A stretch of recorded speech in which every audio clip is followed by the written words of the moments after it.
Hello there everyone, my name is Jacob and welcome back to MNM Movies, the channel where we do movie rankings and reviews, and today we are reviewing the brand new film from Sam Raimi, Send Help. This just came out in cinemas, I've just watched it, and now let's review it. Essentially the premise here is a long-time employee is robbed of a promotion to vice president, which is due to the previous president's son becoming the new president. Basically, he hates her, he hates everything she stands for, so he ignores all the work she's done and wants actually one of his friends to become vice president. Long story short, they go on a work trip on a plane. Plane crashes, and both the boss and the employee end up together on this desert island. Now, I'll tell you why people care about this film. Sam Raimi is back directing horror, which, as we all know, is a very good thing. He did some crazy stuff with the Evil Dead franchise, and yes, he did Spider-Man very well. Yes, he did, but we want him back doing horror. You also had some pretty strong leads here with Rachel McAdams and Dylan O'Brien, so I'm a big fan of both of them, especially Dylan O'Brien. Been following him since The Maze Runner, and he's a very good actor in my opinion, so I was keen. And yes, I did expect some fun from Sam Raimi's directing and some great performances here, but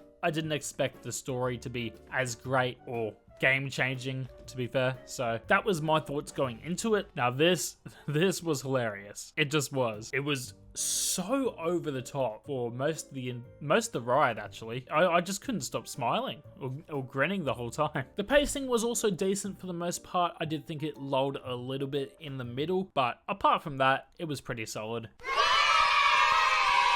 We had some very strong performances here. They elevated the film so much and paired really well with Sam Raimi's antics, of course. They matched that perfectly. You get Rachel McAdams playing this slightly unlikable, awkward co-worker who's good at their job but not great at the social elements. And then once she's on the island, she fully starts embracing herself and truly becomes unhinged. But not so much so that she's crazy, it's believable. And then you get this hilarious performance from Dylan O'Brien. And coming from The Maze Runner, it's such a different role. So hateable and pathetic in this. Like, the levels of patheticness here is insane. And the facial expressions he puts on in this one is some of the funniest I've seen. Now let's move on to the horror and gore elements that worked really well. There's some great gore candy sequences here with Sam Raimi's personal touch on this one. You can just tell instantly from the first moment. And there was even a jump scare that got me. Oh no, it's the first time in a while. Trust, okay? I don't just get jump scared at things. And while I'm not going to spoil anything, there were some scenes here that took it almost to another level, and it had my teeth grinding for sure. And the other element here was the comedy, and I thought it worked really well. It was just a bit different. You weren't laughing the entire time. It's more of that slightly awkward, but over-the-top humor that really fit this movie. So instead you're more so just smiling the whole time. It's like looking at a meme, really. You're not laughing at it, but you're kind of laughing internally the whole time. And there's just these moments where the characters start maniacally laughing at each other because of how awkward the situation is and how crazy it is. It's just, I guess, their way of coping in that situation. And yeah, you just can't help but laugh at some of these faces that they're making, especially Dylan O'Brien. There are sure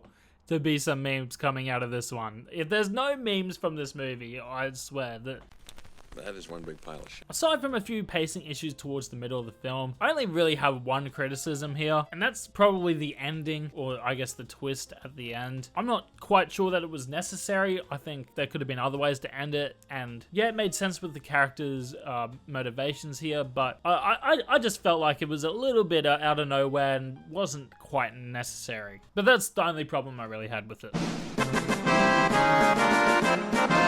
Now, if you're a horror or a comedy fan, you're going to love this, especially if you're a Sam Raimi follower. You'll definitely get a kick out of this one. So unless you don't like a bit of gore, or you're just not really a funny person, or you might think it's over the top, to be fair, but I think you kind of got that from the trailer. But yeah, this is a fun one, and should you watch this in the cinema? If you want to take your date on a little fun movie watching experience, this definitely is fine to watch in the cinema, but also fine if you just want to wait till it comes out on streaming. You're not missing out on too much between the two, but still fun to watch in the cinema. Overall, IMDb gave this one a 7.2 out of 10, and the Rotten Tomatoes critics gave it a 92%. 87%, and the audience score an 89%, so pretty close on this one. My score overall is a 7.8, which actually comes in first for the month so far, so I really did enjoy this one. Anyway guys, what did you think of the film? Let me know in the comments if you think it was good, mid, bad. If you're new here, subscribe so you can see every movie I review this year, and we're going to be doing some cool rankings as well. Anyway guys, I'll see you in the next one. Thanks.